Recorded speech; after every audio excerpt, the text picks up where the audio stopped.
Bom, eu sou o presbítero Paulo Cristiano, faço parte da equipe do Centro Apologético Cristão de Pesquisas. Como vocês podem ver, é um centro que trabalha com pesquisas e informações religiosas. Nós estamos localizados na cidade de São José do Rio Preto, interior do estado de São Paulo. E de lá nós fazemos as pesquisas focalizadas principalmente na apologética cristã. Nós temos um site que alguns de vocês já devem conhecer, que é o www.cacp.org.br. É um dos sites que mais tem estudo sobre apologética. Um site que é acessado mundialmente e é um dos sites mais acessados, vamos dizer assim, da América Latina nessa área de apologética. Então, pela misericórdia de Deus, nós estamos ali com a equipe desenvolvendo este trabalho.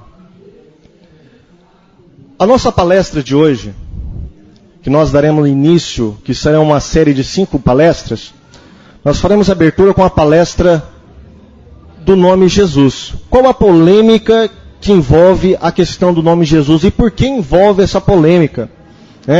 O que tem por detrás desta polêmica? Eu lembro de uma vez, muito tempo atrás, que eu estava liderando um conjunto dos jovens da igreja, um evangelismo pessoal. E a minha necessidade e curiosidade para estudar sobre esse tema surgiu daquele encontro. Eu estava passeando na rua com os jovens, distribuindo folhetos, e já tinha acabado a distribuição de folhetos. Estávamos passando por uma residência, e chegou uma senhora e nos convidou para conversar. Então eu aceitei o convite e fui até aquela senhora. E ela começou a falar que o nome Jesus estava errado. Eu nunca tinha ouvido falar sobre isso. E o nome Jesus estava errado. E me convidou para adentrar o seu lar. Chegando lá, ela pegou a sua Bíblia, e qual não foi a minha surpresa? Que ao folhear aquela Bíblia dela no Novo Testamento, em todos os lugares em que estava escrito Jesus, estava riscado de caneta vermelha. E eu perguntei para ela por que daquilo. Então ela começou a expor toda a teoria do que nós estaremos abordando hoje. Ou seja, para ela e para o seu grupo religioso, o nome Jesus é um nome falso. O nome Jesus não deveria ser pronunciado pelos religiosos cristãos. O nome correto seria Yehoshua, que seria o nome no original hebraico do qual o anjo tinha colocado sobre aquela criança que seria o Messias. Então a nossa palestra de hoje, irmão, por favor, passe. A nossa palestra de hoje girará em torno desse tema, Jesus ou Yehoshua. Qual o nome que nós deveríamos pronunciar? Do século XX para cá, nós temos tendo um rápido crescimento de religiões que eu gosto de enquadrar como religiões restauracionistas. Quais são essas religiões? As religiões restauracionistas são aquelas religiões que acreditam que algo no passado importante doutrinariamente foi perdido. Então elas acreditam que agora Deus tem restaurado o seu grupo e tem, através do seu grupo, trazido verdades que foram perdidas ou que foram ocultas pelos líderes do passado. Então nós temos aí os adventistas do sétimo dia, que acreditam que eles são os verdadeiros restauradores do sábado. Então o cavalo de batalha dos adventistas é o sábado do sétimo dia. Nós temos então as testemunhas de Jeová, que acreditam também que eles são os verdadeiros restauradores do nome correto de Deus, que seria o nome Jeová. No começo do século XX, dentro de algumas igrejas ditas cristãs, surgiu um movimento que enfatizava a questão do nome de Deus, o nome do Messias. Então essas igrejas começaram a divulgar alguns folhetos em que elas supostamente tinham recebido revelações que o nome do Messias seria Yeshua ou Yehoshua, e não o nome Jesus. E de lá para cá, esse movimento tem se subdividido, como nós vamos ver aqui no decorrer da palestra, e tem gerado vários movimentos, cada um com um pensamento diferente. E cada um, que o interessante é isso, cada um acreditando que eles são os verdadeiros restauradores do nome do Messias. Mas cada um enfatiza uma parte desse nome, né? E nós vamos ver que isso aí é uma das provas de esses movimentos não serem movimentos realmente surgidos sob a inspiração do Espírito Santo. Quem são esse pessoal que faz parte desse movimento aí do nome sagrado? Nós temos alguns aqui que eu consegui catalogar, mas existe muito mais, tá? Tem a Igreja de Deus dos Testemunhos de Yehoshua, tem a Comunidade Judaica Missianitas, tem os Gideões de Yehoshua Hamashia, tem a Igreja do Senhor Yahushua, Testemunhas de Yehoshua, Igreja do Deus Yehoshua, e lá nos Estados Unidos tem, que é um dos mais conhecidos, é a Casa de Yahvé, que também segue nessa mesma linha de pensamento. Aqui é quando eu visitei Curitiba, eu fui palestrar lá, fiz um seminário final de semana, e nós fomos na sede de uma dessas denominações. Aqui está o líder, né, pregando, aqui a sede, tá? Aqui vocês podem ver que há um tipo de um altar, onde está escrito o nome Yehoshua. Aqui eu estou com o porteiro, e são pessoas simples, tá? Pessoas simples, pessoas que, nas minhas pesquisas, eu percebi que são pessoas que mal conhecem o português, pessoal, tá? E eles querem dar lições de hebraico. Para início aqui, eu não entendo hebraico, eu nunca estudei hebraico, só conheço algumas coisas mesmo de hebraico e grego, tá? Mas você não precisa ser expert em hebraico para você verificar que os ensinamentos desse movimento são uns ensinamentos totalmente antibíblicos. Nós tivemos uma participação, fizemos pesquisas, eu e o pastor Joaquim de Andrade, em outros lugares também, que eu não posso mostrar aqui agora, mas nós estamos aí trabalhando em cima desse movimento. Pode passar. Aqui seria uma filmagem, só que não vai pegar essa filmagem. Irmão, pode passar. Por gentileza. Pode passar. Quem são os seus principais líderes? Temos aí alguns, o senhor José Cláudio Pinheiro, Josmar Dias de Oliveira, Josué Paulino, o Ivo Santos Camargo, o senhor Djalma Mateia Pinto. Tá? Esse aqui é interessante, que eu debati com ele dentro da própria igreja dele, né? Dentro do próprio templo deles lá. Interessante, o nome dele original é Matias. Mas, por uma questão de querer se transportar para o judaísmo, ele trocou o nome, colocou Mataiá Pinto, né? Engraçado que o nome foi para o hebraico e o Pinto não foi para o hebraico. Por que o Pinto está em português e o resto do nome está em hebraico? Você viu algumas incoerências, né, irmãos? Pode passar, irmão. Essas são algumas das literaturas que eles usam, tá? Geralmente são literaturas simples. Isso aqui você pode ver que é uma apostila, né? Esse aqui é um livro que nós usaremos algumas coisas aqui nessa palestra. O maior tesouro dado à humanidade. Aí eles vão falar alguma coisa. Sai dela, povo meu. É bem sugestivo, né? O título, Sai dela, povo meu. E você vê tanto católicos como pessoas protestantes saindo das igrejas, indo para onde? Aqui você vê um rolo de livro representando a Torá. Então, supostamente as pessoas teriam que sair fazendo um uso do versículo de Apocalipse, sai dela, povo meu, de Babilônia, e vindo para a lei mosaica.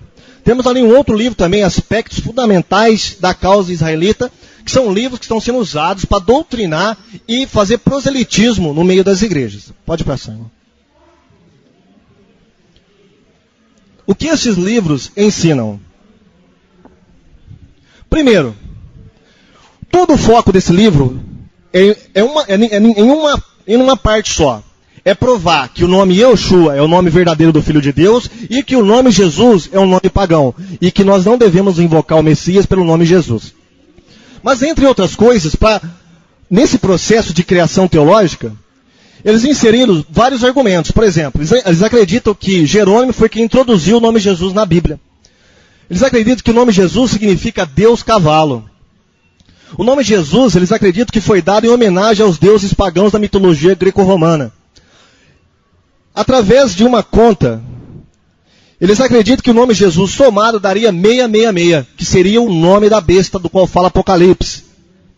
O nome Jesus é um nome falso, porque não existia a letra J em hebraico. Então, se não existia a letra J, por que o J de Jesus? Não é? Os judeus que traduziram a Septuaginta mudaram o nome sagrado do Messias. E por último aí, o único nome a ser invocado para salvação é Yehoshua. Eu debatendo com esse senhor Mataiá aí, ele diz claramente que a pessoa ser salva, ela não pode invocar o nome Jesus, tem que invocar o nome Yehoshua. E a pessoa tem que se transformar em judeu, tem que se converter ao judaísmo para receber a salvação. A pessoa tem que se judaizar para realmente encontrar a salvação. Nós vamos ver que isso aí é, claro, uma heresia sem tamanho, não é verdade? O apóstolo Paulo já combatia isso nas igrejas da Galácia. Pode passar. Agora, a forma que esse movimento encontrou para formar a sua teologia é baseada nessa grafia aqui. Yehoshua. Mas será que o nome de Jesus, no original hebraico, foi Yehoshua ou Yeshua? Essa é uma forma plena do nome. E essa é uma forma contraída do nome. E nós vamos ver que a história e as provas nos dão subsídio para afirmar que o nome que eles invocam não é nem esse. O nome original do Filho de Deus é realmente Yeshua e não Yehoshua. Então por aí eles já começaram errado, já na forma. Pode passar, irmão. Yehoshua. Yehoshua vem lá do Antigo Testamento.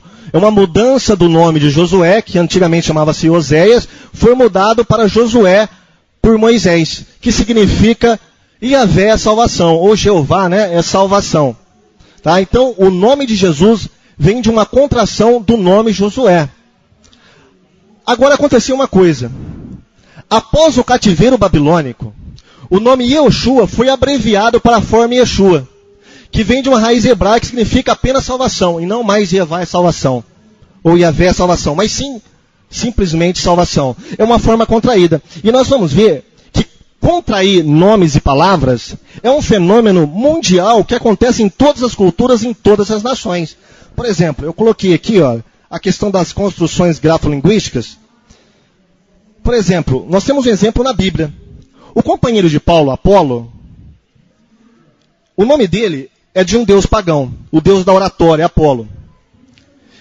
Apolo é uma contração de Apolônio, tá? Que era o nome pleno desse deus, e não Apolo. Lá Silvano é o nome pleno de Silas. Tá? Então nós vemos aí, até hoje, Beth, você encontra mais Beth do que Elizabeth, mais Bill do que William, né, em inglês, mais Manuel do que Emanuel, mais Rose do que Rosemary. Tá? Então, a tendência, com o passar do tempo, é da língua se contrair e se tornar mais simples ainda. Tá? Nós temos um exemplo em português.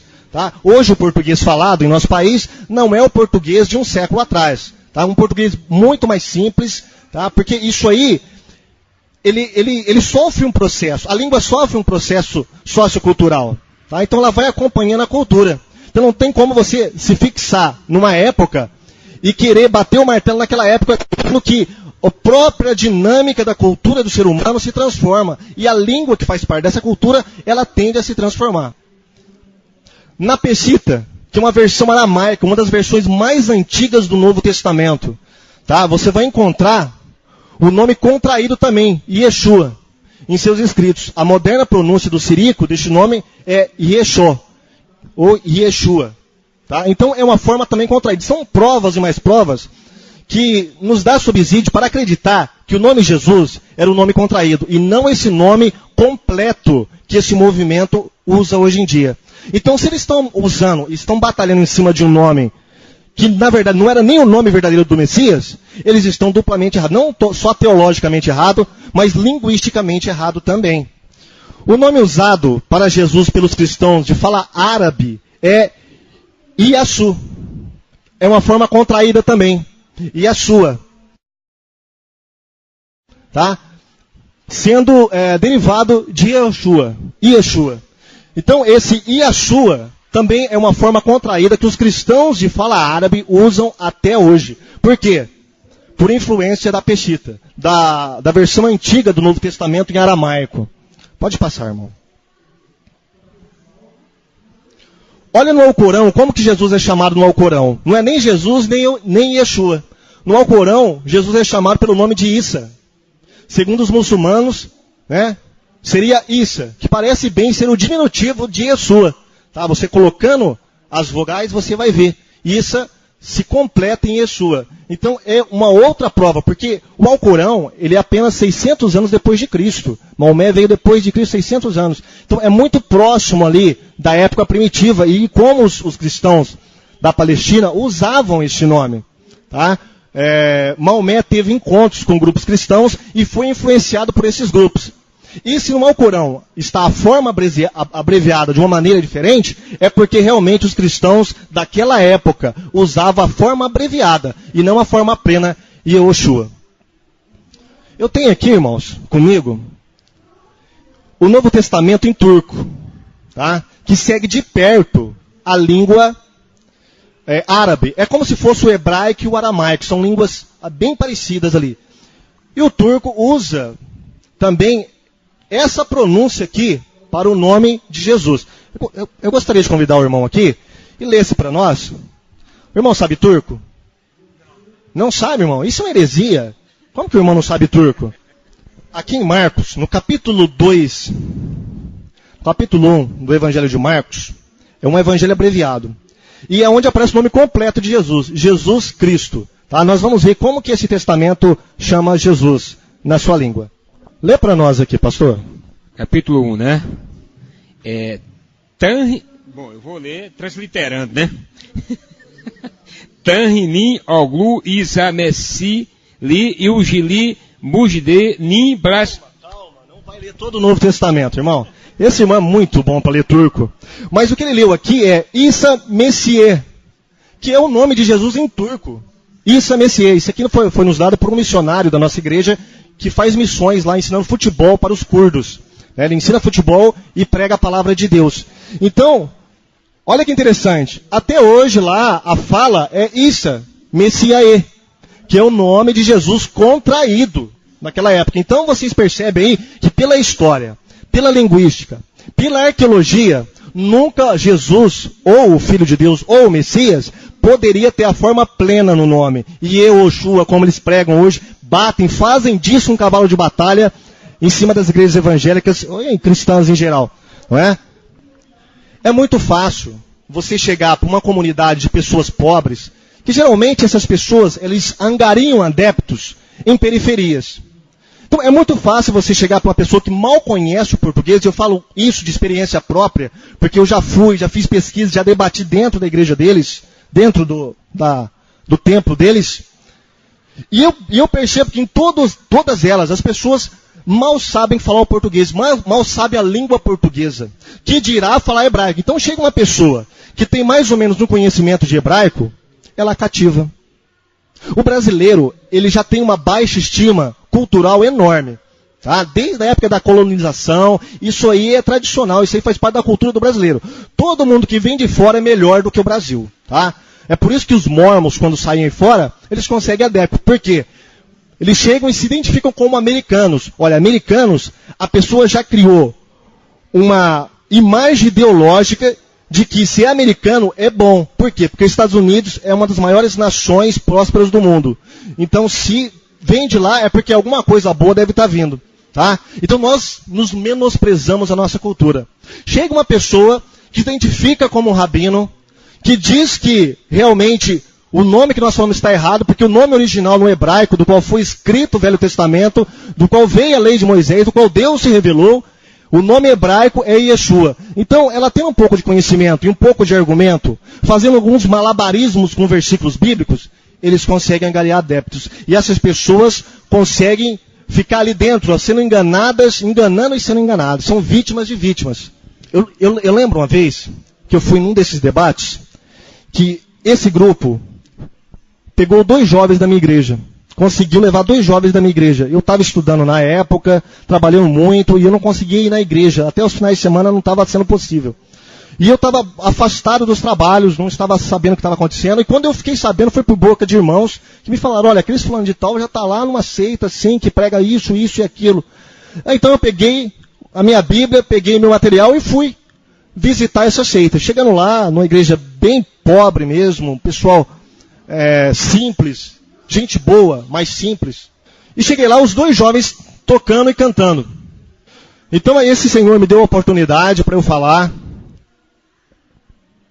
E eu percebi que a maioria, eles erram por falta de conhecimento teológico e falta de conhecimento mesmo da língua portuguesa. E a maioria desse pessoal não são pecadores do mundo aí. Não são pessoas que estão drogados aí fora, não são prostitutos, não são homossexuais, não são esse tipo de pessoas. São, a maioria, 90% de evangélicos.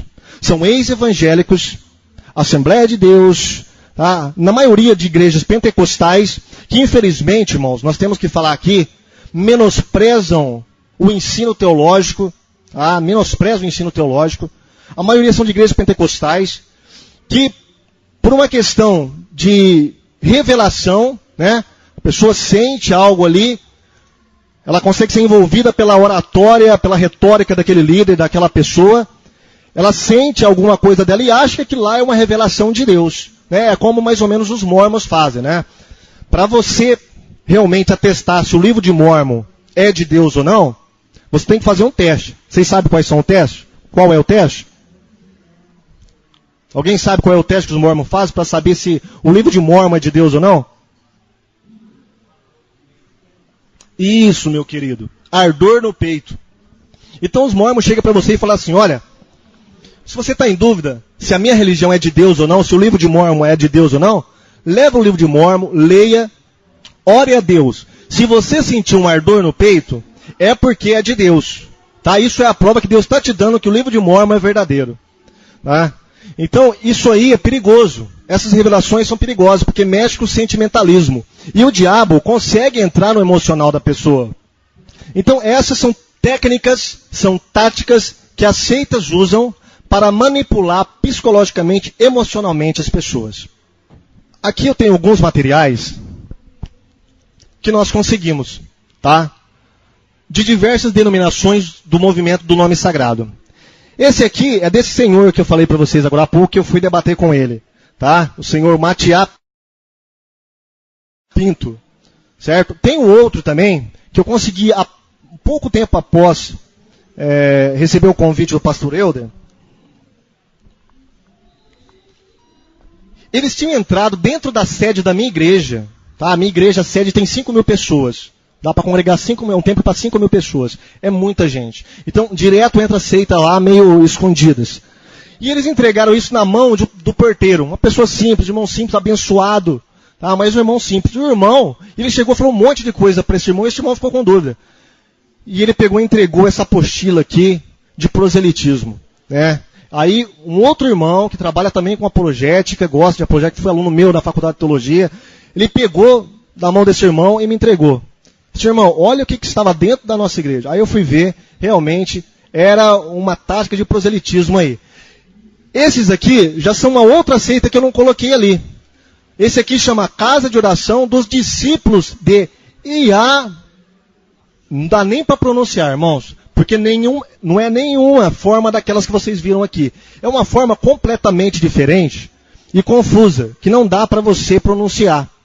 Certo? E eles acreditam que todas estas formas que as outras denominações do nome Yehoshua prega estão erradas. E que somente a pronúncia que eles pregam que é a pronúncia correta. Então vocês percebam que mesmo dentro do movimento há facções. Dentro do movimento há uma confusão tremenda a respeito deste nome, a respeito da grafia e a respeito da pronúncia. Isso é cabalmente uma prova de que isso aí não é de Deus, irmãos. Por quê? Paulo fala lá em Coríntios, Deus não é Deus de confusão. Não é? Se realmente isso aqui tivesse sido revelado por Deus, haveria um consenso.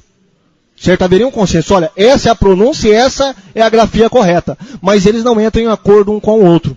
Nenhum sabe qual que é a pronúncia correta. Cada um querendo ser o melhor restaurador do nome sagrado. E cada um falando uma pronúncia e escrevendo uma grafia totalmente diferente uma do outro.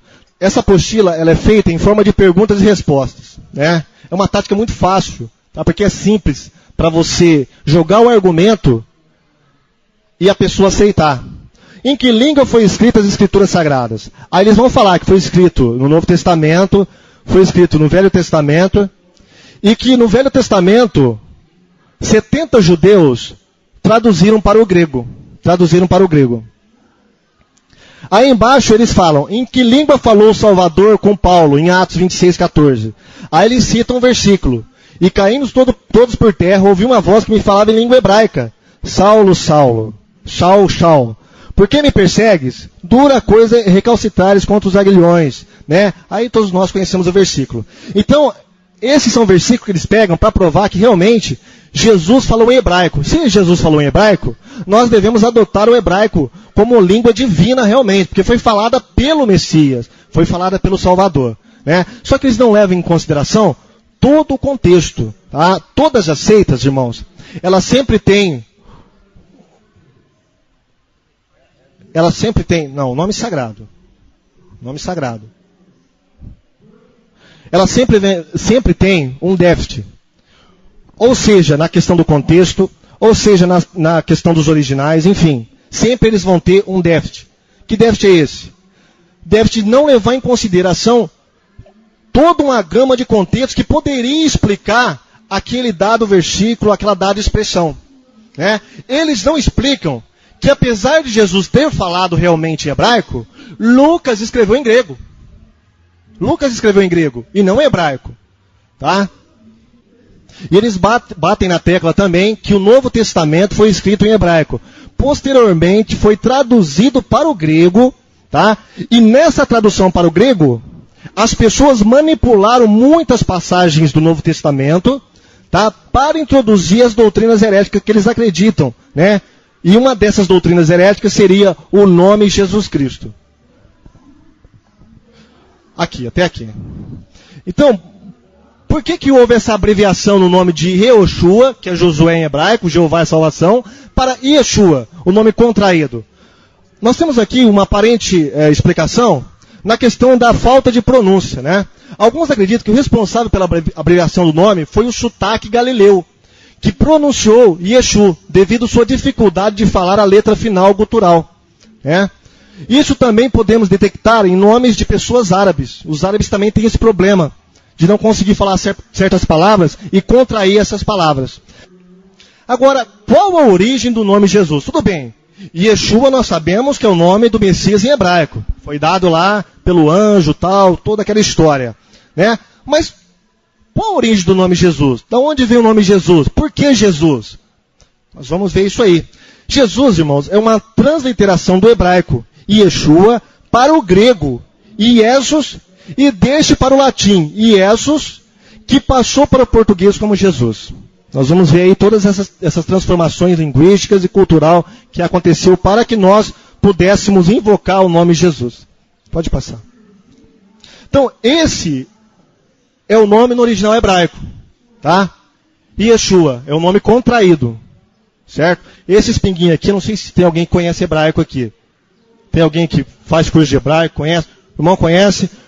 O irmão pode até falar melhor do que eu, mas isso aqui são sons que você pode pronunciar. Cada sinal desse significa um som.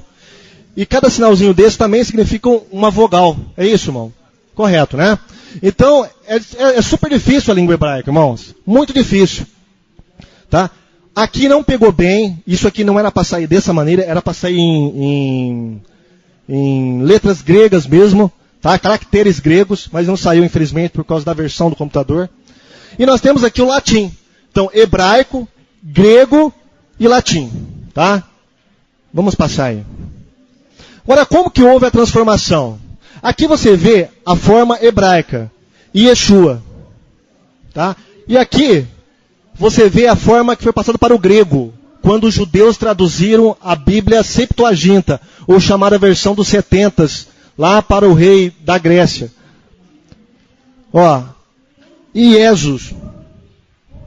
Nós vamos ver que houve algumas adaptações, não porque as pessoas tinham plano de mudar o nome do Filho de Deus, uma conspiração como esse movimento acredita. Eles acreditam que houve uma conspiração mundial a ponto das pessoas quererem mudar o nome do Messias para um nome pagão. Isso aí está fora de questão, isso aí é baboseira, tá? A história prova que isso não é verídico. Por que houve essa adaptação? Porque as línguas precisam de adaptação. Nós vamos ver algumas palavras mais para frente que nós não conseguimos pronunciar em português. É impossível. Por quê? Uma cultura, às vezes, tem dificuldade de pronunciar certo som que existe em outra língua. Então o que você faz? Você tem que fazer uma adaptação para a sua língua natal. Certo? E foi isso que aconteceu. A língua hebraica, tem som na língua hebraica que só os judeus que conseguem pronunciar. Só eles. Certo? E os gregos não conseguiam. Então, o que houve? Houve uma adaptação para a pronúncia deste nome. O SH, você percebe que não existe no nome grego. Por quê? O som do SH da letra hebraica, que é o chamado Shin, é sempre transliterado em grego por um sigma, que é a nossa letra S, que tem o som de 2 S. Né? Por não haver correspondente em grego. Não havia esse correspondente em grego. Como que você iria falar isso aqui? Então eles fizeram uma adaptação para o S para poder pronunciar. Esse V aqui, o sigma no final do nome Jesus é uma característica natural de certos nomes masculinos em grego. Então, esse V aqui é o mesmo S, só que ele vem no final do nome. Toda vez que vem no final do nome, ele não vem na forma de S, vem na forma de V. Tá? Pode passar. Então foram feitas essas adaptações. Aqui você vê realmente os caracteres gregos, Iesus. Tá? Você vê cada nome das letras gregas. E lá você vê a letra latina correspondente, Iesus. Depois do grego, passou-se para o latim, que era a língua dominante do Império Romano. O I foi para o I mesmo. Isso significa E em grego, que foi para o I latino. Esse é o S em grego, que foi para o S latino. O O ficou o O mesmo.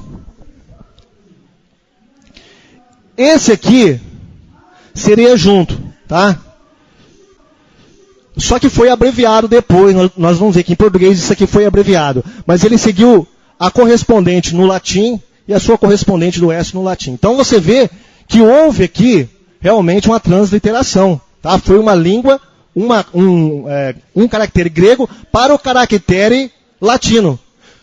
Foi do caractere hebraico para o caractere grego e do grego para o latim. Não houve nenhuma conspiração para mudar o nome de Deus.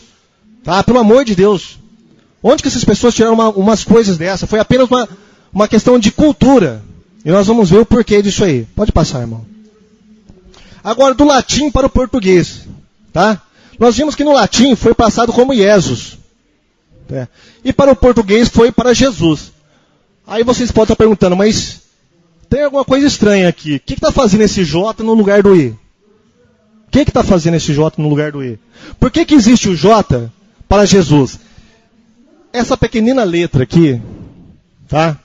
É um cavalo de batalha que esse movimento usa para combater o nome Jesus. Então eles focalizam muito nessa questão do J. Tá? Nós vamos ver mais para frente o que eles fazem com essa letra J. Mas vamos ver por que existe o J. Tá? Os tradutores judeus da Septuaginta não encontraram na língua grega uma consoante que correspondesse ao nosso iode no hebraico.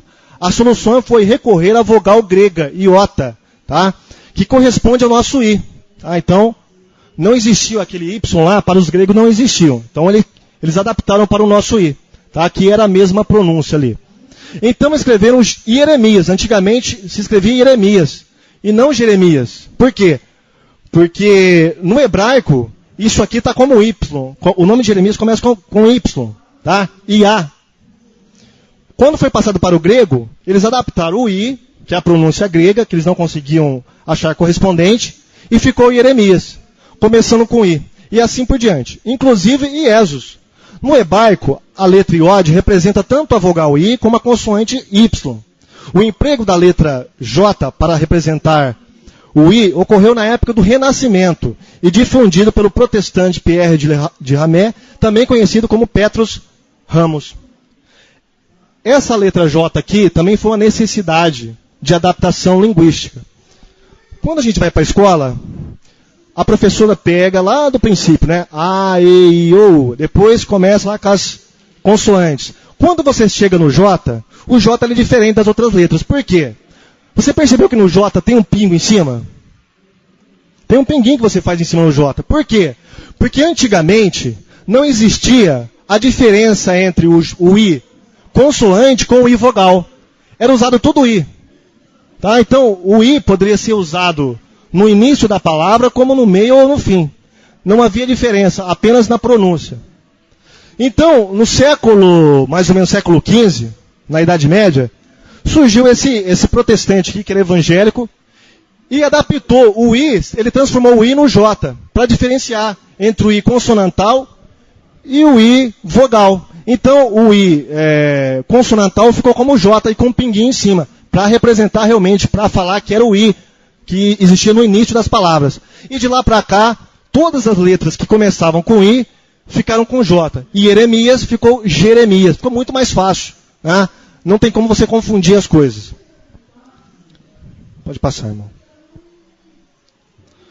Nós temos um exemplo bíblico interessante, como o nome de Jesus foi escrito nas 3 línguas, olha. E Pilatos escreveu também um título e o colocou sobre a cruz. E nele estava escrito, Jesus, o Nazareno, o rei dos judeus. Tá lá em João 19, 19 e 20. Muitos dos judeus, pois, leram este título, porque o lugar onde Jesus foi crucificado era próximo da cidade, e estava escrito em hebraico, latim e grego. Então você pode ver que o nome de Jesus foi escrito nas 3 línguas. Não foi escrito em grego Yehoshua. Não foi escrito em latim Yehoshua. Por quê? Porque os romanos não entendiam isso, pessoal. O nome de Jesus tinha que estar escrito Jesus.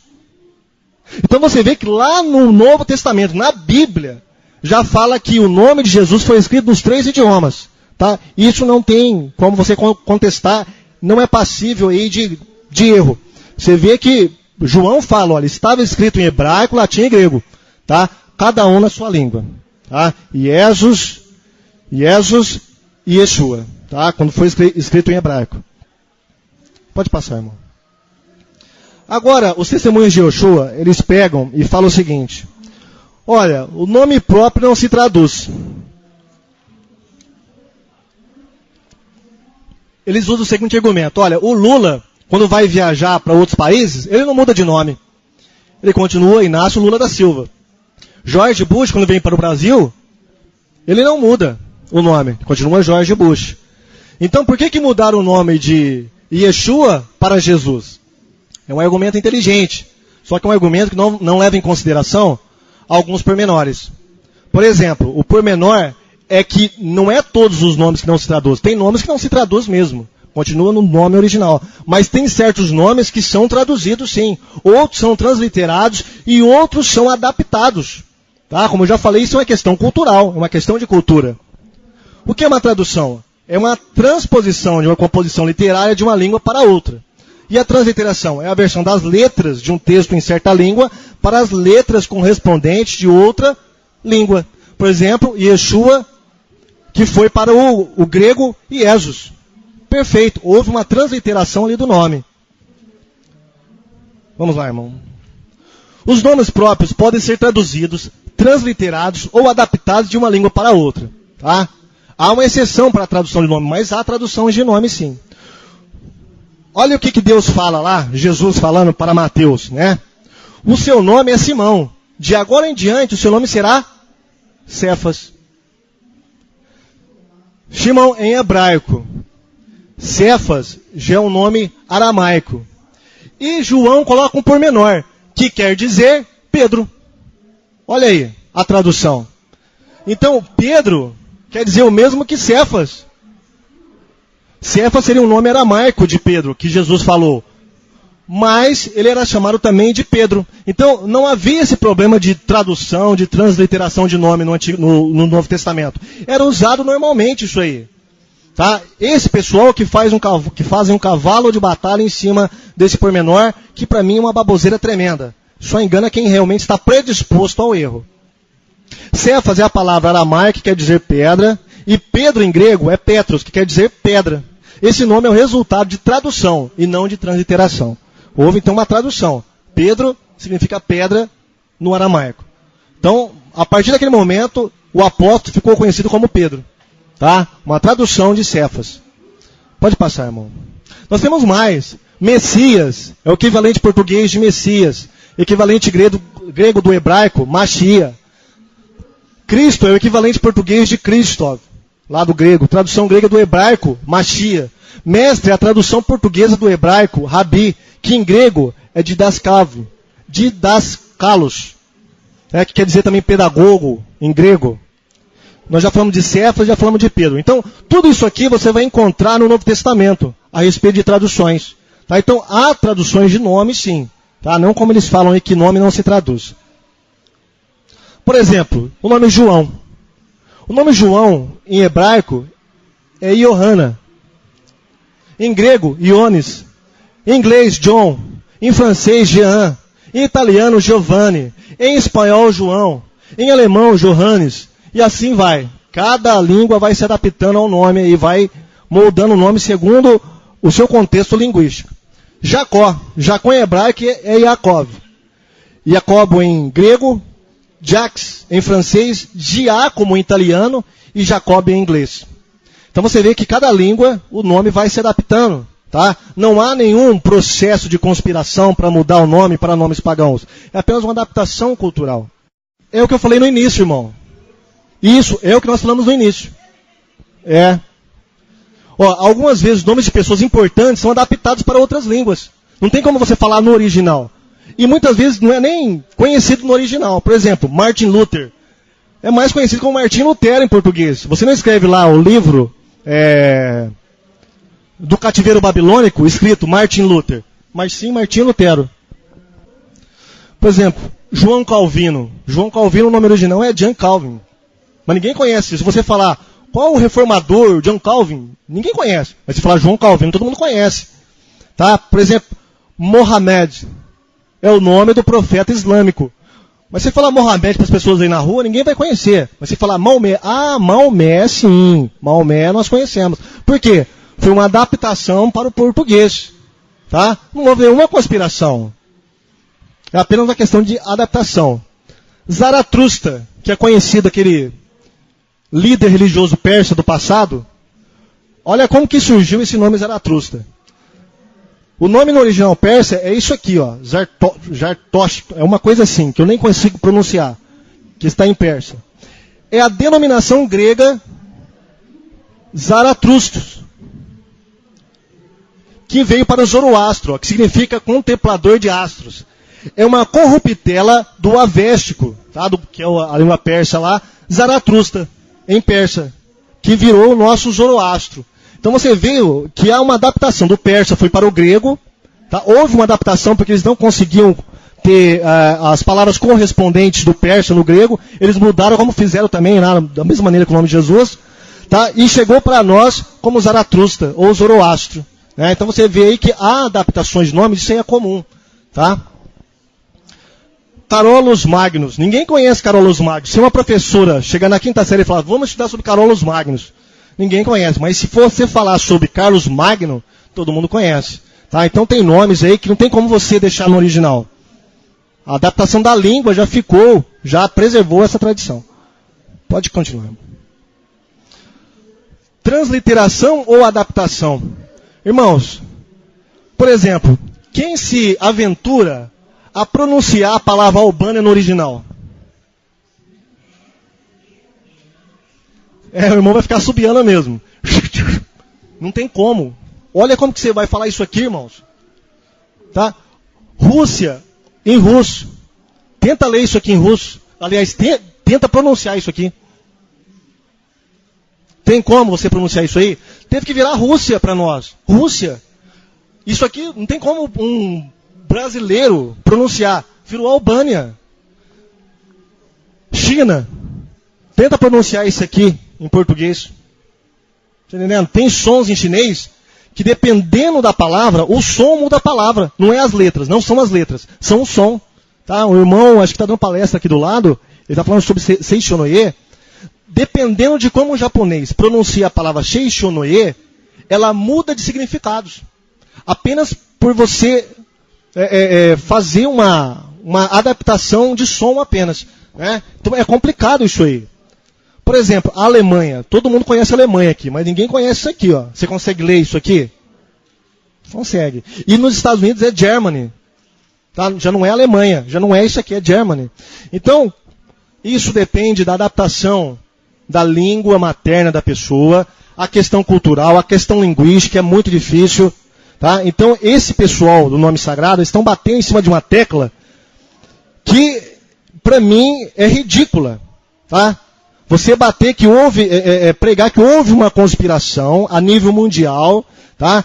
De transportar o nome Yeshua para o hebraico, para fazer uma conspiração contra o nome do Messias, adaptar o nome do Messias num nome de um Deus pagão, para zombar do nome de Deus. Isso é ridículo.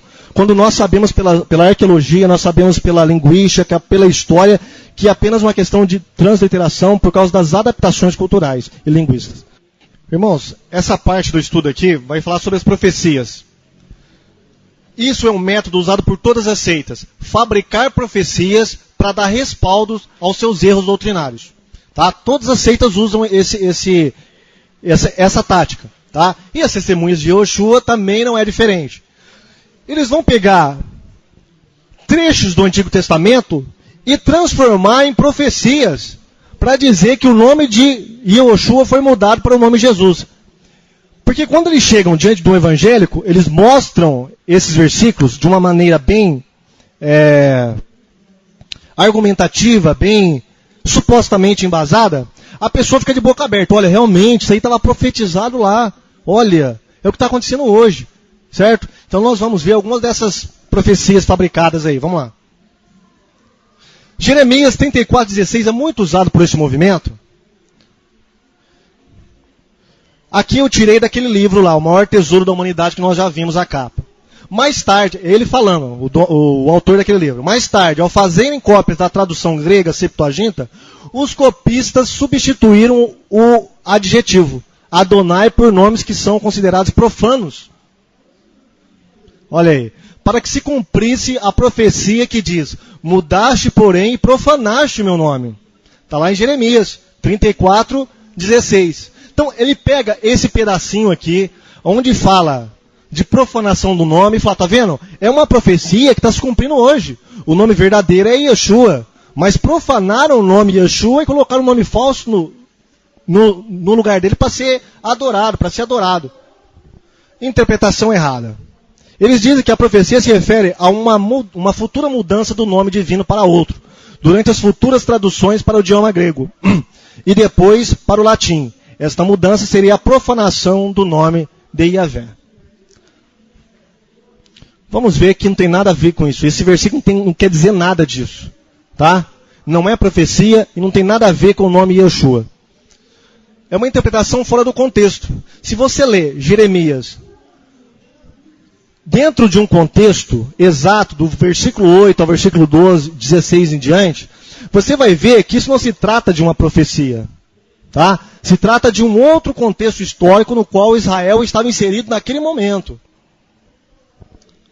Não é uma profecia futura, ela é retroativa. Deus está falando de coisas retroativas e não de coisas futuras. A profanação foi a quebra do compromisso de libertação dos escravos e não a troca de um nome. Deus tinha falado para Israel para não abusar de algumas leis. Entre elas a lei da escravatura. Todos conhecem aí a questão, né, das leis dos escravos em Israel. Só que os judeus mais abastados, a classe dominante, eles não levaram em consideração essa palavra de Deus. E maltrataram os coitados dos outros israelitas, irmãos deles, que por uma questão de compromisso financeiro se tornava escravo desses israelitas. Então Deus está falando que por eles fazerem isso, eles estavam profanando o nome de Deus entre as outras nações. Tá? As outras nações olhavam para Israel e falavam assim, olha, vocês não são melhores que nós. Nós temos escravos e tratamos eles ruins mesmo, mas vocês também tratam. Então, dessa maneira, eles estavam profanando o nome de Deus diante das outras nações. Não tem nada a ver com grafia, Yeshua, ou Yahvé, ou Jesus, não tem nada a ver, irmãos. Está dentro de um contexto onde Deus está tratando com Israel a respeito da escravatura, e não da mudança de um nome. Nome no texto tem sentido de reputação, e não de grafia. Aí, se você abrir em Malaquias, capítulo 1, versículo 11 e 12, Deus está falando para os sacerdotes, né, para o povo de Israel, a respeito da profanação do seu nome, do dízimo, né? Vamos abrir em Malaquias, capítulo 1, versículo 11 e 12? Alguém tem uma Bíblia aí que pode ler para mim? Eu queria que alguém viesse ler para mim. Não tem outro microfone, né? Alguém achou aí que tem uma voz alta que possa... Mas desde o nascente do sol até o poente, é grande entre as nações o meu nome, e em todo lugar lhe é queimado incenso e trazido ofertas puras, porque o meu nome é grande entre as nações, diz o Senhor dos Exércitos. Mas vós o profanais, quando dizeis, a mesa do Senhor é imunda, e o que nela se oferece, isto é, a sua comida, é desprezível. Olha o que é a profanação do nome aí. A profanação do nome de Deus não é mudar o nome de Deus. É simplesmente que os israelitas estavam profanando uma lei que Deus tinha dado. Então era como se estivesse profanando a reputação de Deus, porque nome está no lugar de reputação ali. Não tem nada a ver com a grafia, Yeshua, Yehoshua, ou Yahvé, ou Jeová, enfim. Não tem nada a ver com grafia, não tem nada a ver com nome. Quando Deus fala sobre o seu nome, Deus está falando sobre a sua reputação. A reputação de Deus estava em jogo aí. Então ele fala que estava profanando o nome dele. Estava profanando. Por exemplo, quando um filho esbanja toda a riqueza de um pai, cujo nome deste pai é um nome que está aí na alta sociedade, todo mundo conhece. Por exemplo, Silvio Santos. Se uma das filhas dele cair nas drogas, virar prostituta e tal, ficar mundialmente conhecida, aparecer na Playboy, ele pode falar que a filha dele está sujando o nome dele. Sem, contudo, estar falando que ela tocou no nome, na grafia do nome dele, Silvio Santos. Os irmãos entenderam? Então, esse versículo aí não está falando do nome da grafia, está falando da profanação, da reputação do nome de Deus. Mas eles pegam este versículo e embolam ele de tal maneira, enrolam ele, fazem um pacote com ele, que faz parecer para uma pessoa leiga em teologia, ou mesmo em conhecimento bíblico básico, que é uma profecia, tá? Que haveria uma mudança do nome. Mas nós sabemos que não é. Outro é Jeremias 11:19. Aí eles pegam lá, olha, que diz: e eu era como um manso cordeiro que levam a matança, porque não sabia que imaginavam projetos contra mim, dizendo: destruamos a árvore com o seu fruto e cortemo-la da terra dos viventes. Não haja mais memória do seu nome. Aí eles vão falar assim, ó, tá vendo? Essa profecia não tem como negar. Está falando do cordeiro, nós sabemos que o cordeiro é o Messias. Está falando que iria matar ele, nós sabemos que ele foi morto. Está falando que maquinaram projetos contra ele para esquecer o seu nome, tá vendo? Cumpriu-se tudo. O Messias é o cordeiro, mataram ele e profanaram o nome dele para esquecer do nome dele. Hoje ninguém conhece o Messias pelo nome Yeshua, só Jesus. Esse é o argumento básico que eles usam. Vamos ver. Pode passar, irmão. Esta passagem descreve eles falando, através de uma predição de Jeremias, a morte do Messias, o Filho de Deus, e ainda a troca do seu nome por um outro nome, segundo uma conspiração que o Messias não sabia que estava em curso. Tá? Refutação. Primeiro, que é uma interpretação totalmente fora do contexto, como acontece com aquela outra parte de Jeremias que nós já vimos. Tá? Se você ler do capítulo 1 o versículo 1 ao versículo 22, você vai ver que não tem nada a ver sobre profecia. Isso não é uma profecia. Não é uma profecia messiânica. O texto fala da morte de Jeremias e não de Yehoshua. Não está falando do Messias aqui. Quando Jeremias fala que estava tramando a morte e tal, do manso cordeiro, está falando dele mesmo. Muitas vezes os escritores bíblicos colocavam como cordeiro. E chamavam as pessoas vítimas, né, de conspirações, vítimas de corrupções. Aquelas pessoas eram consideradas como cordeiros, como uma pessoa indefesa. Então Jeremias se coloca como um cordeiro. Por quê? Jeremias estava alertando o povo não queria saber do alerta de Jeremias. As pessoas da alta sociedade, tá, começaram a maquinar a morte de Jeremias. Depois ele vai falar isso lá em outros versículos. Pode passar, irmão. A expressão não sabia no texto só pode se referir a Jeremias, pois Jesus sabia da conspiração contra ele. Olha, aqui eles falam que o Messias não sabia da conspiração contra ele, para mudar o nome dele e para matarem ele. Só que lá em Marcos fala que Jesus sabia que estavam conspirando contra ele. Então essa profecia não pode ser a respeito do Messias. É uma das provas cabais aí. A palavra nome tem um significado correspondente à pessoa de Jeremias, e não à grafia e Yehoshua. Tá? Conclusão, o texto se refere a Jeremias e a sua pregação como um cordeiro. Nós vamos ver esses exemplos aqui, segundo Samuel 18:18, Jó 18:17, vai estar na mesma linha de pensamento, tá? Jó, Samuel se coloca como cordeiro, pessoas tramando contra eles, tá? Então, essa passagem que fala sobre a morte do cordeiro e fala de colocar o seu nome como esquecimento, está se referindo a Jeremias. Em várias partes na Bíblia, o nome está ligado à reputação da pessoa. Se você mata a pessoa, você mata a reputação dela. É como se apagasse o nome dela da cultura judaica. Tá? Então isso aí está falando não de uma suposta profecia, mas sim da vida de Jeremias daquele momento. Vamos lá? Bom, vamos passar isso aí? Isso aí são várias profecias que eu pensei que eu ia ter tempo, mas eu não vou ter tempo. Tá? Vamos passando. Tem mais outras profecias que seguem nessa mesma linha de pensamento. É sempre isso aí, tirar fora do contexto, torcer a palavra e colocar a sua doutrina em cima. Isso é o principal argumento para eles. Tá? Para eles, o nome Jesus significa Deus cavalo. E também, mudando de idioma, significa também Deus porco. Mas será que o nome Jesus significa Deus cavalo? Será que o nome Jesus significa Deus porco? Isso eles batem, uma tecla, é uma ferramenta muito poderosa. Tá? Porque eles distorcem muitas coisas e as pessoas acreditam nisso. Mas vamos ver o porquê isso é falso. Vamos lá, irmão. Entendendo o malabarismo. E é o malabarismo que eles fazem mesmo. Para provar que o nome Jesus é um nome pagão, olha o que eles fazem. Ele pega o J de um deus pagão chamado Júpiter, mas divide o J com Esos. Esos, na mitologia celta, é um deus pagão também. Faz parte de uma tríade pagã de deuses. Então eles falam o seguinte, olha, tá vendo como que inventaram o nome Jesus? Pegaram o J de Júpiter, mais o Esos, que era um deus pagão, e fizeram o nome Jesus. Olha que coisa absurda. E nós vamos ver por que isso é absurdo. Então o J mais Esos daria o Jesus, que os cristãos adoram. Então eles estão falando que Jesus é um deus pagão, o nome de um deus pagão que os cristãos estão adorando. Consequência, estamos adorando um deus desconhecido e pior, um deus diabólico, um deus pagão. Eles também acreditam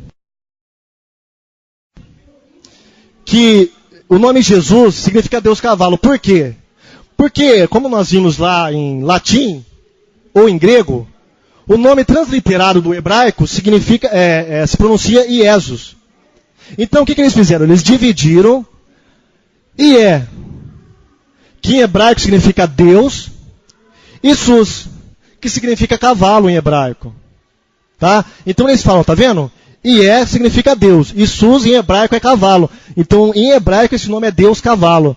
Então vocês estão adorando um Deus falso, um Deus que representa um cavalo. Né? E Iesus igual também a Deus porco. Tá? Porque se você pegar o Ié em hebraico, mais o Sus em latim significa porco, não vem a nossa palavra suíno, tá? Então é porco. Então mesmo para o latim, se você dividir, você dá Ies, Deus, porco em latim, ou Deus, cavalo em hebraico. Nós vamos ver o porquê que isso é falso, mentiroso, diabólico, tá? Olha, isso é uma baixaria, irmãos. Tá? Isso é insultar a inteligência de uma pessoa. Vamos lá, irmão, vamos passar isso aí. Perguntas a serem feitas sobre o nome Jesus, ser Júpiter e ser Esos. Primeiro, por que houve uma desassociação da letra J com a letra E? O certo seria dividir Jesus, correto? E não dividir o J apenas, deixar o J isolado. Por que deixar o J isolado e pegar o outro Esos? Porque é muito conveniente. Isso aqui nós vamos ver mais à frente. Eu inventei uma heresia assim. Mais à frente vocês vão ver. Tá? É muito fácil. Você pode pegar qualquer nome e usar desses malabarismos que você prova que qualquer pessoa tem um nome pagão. Qualquer uma. Tá? Vocês veem que eles usaram de artimanha. Tá? Eles foram capciosos e usaram apenas a letra J. Por quê? Porque o G completo, se eles dividissem realmente o G, Sus, G em grego não tem nenhum deus pagão que comece com o nome G. Mas com a letra J começa, que é Júpiter. Tá? E o finalzinho é o Sus, é o Essos, que é um deus pagão dos celtas. Então eles juntaram isso aí. Fizeram esse malabarismo para tentar provar que Jesus é um nome pagão. Porque o J de Jesus é o mesmo J de Júpiter. E não das outras dezenas de deuses mitológicos que começaram com a letra J. Tem Jano, tem um monte de deuses aí que começam com a letra J. Por que justamente Júpiter? Sabe por quê? Porque Júpiter era o Deus dos deuses, o Deus principal. E uma coisa mais interessante, Júpiter é a versão grega, é a versão romana do deus grego Zeus. É a versão romana. Por quê? Porque eles falam que foi a Igreja Católica de Roma que mudou o nome Jesus. Então vocês veem, eles usaram um deus romano e não um grego. Tá? Um deus grego também tem letra J com deus grego, mas eles usaram Júpiter. Por quê? Porque é conveniente. Tá? Então eles vão fabricando isso aí, enganando as pessoas. Por que usar o nome de um deus conhecido dos romanos, o Esos, que era o deus celta, para associar a Jesus? Esos nunca teve importância em Roma, era um deus celta. Não tem nada a ver com Roma. Então vocês veem, eles pegaram um deus romano e juntaram com um deus celta que os romanos nem conheciam. E se houve alguma adoração desse deus celta em Roma, foi mínima, tá? Não teve importância nenhuma. Mas por que eles teimaram em pegar Esos? Porque só esse deus celta que dá certinho o Esos. A pessoa não tem conhecimento, a pessoa não pensa. Tá? O brasileiro já não gosta de pensar. O evangélico não gosta de pensar. Ele vai na igreja para receber a palavra. Ele não pega a Bíblia e abre a Bíblia para receber de Deus ali o alimento sólido. É mais fácil, mais conveniente você ir lá, mastigar, dá tudo mastigadinho. Você vai lá, come da palavra, né? Fazer curso de teologia, nem pensar. Apologética, mas nem quero saber disso. Né? Então as pessoas são enganadas por falta de conhecimento. Por que usar o J para Júpiter se essa letra só foi incorporada ao alfabeto latino 1000 anos depois de Jerônimo? Olha que interessante. Essa letra J só foi inventada 1000 anos depois de Jerônimo. Eles falam que Jerônimo da Igreja Católica é que mudou o nome do Messias para Jesus.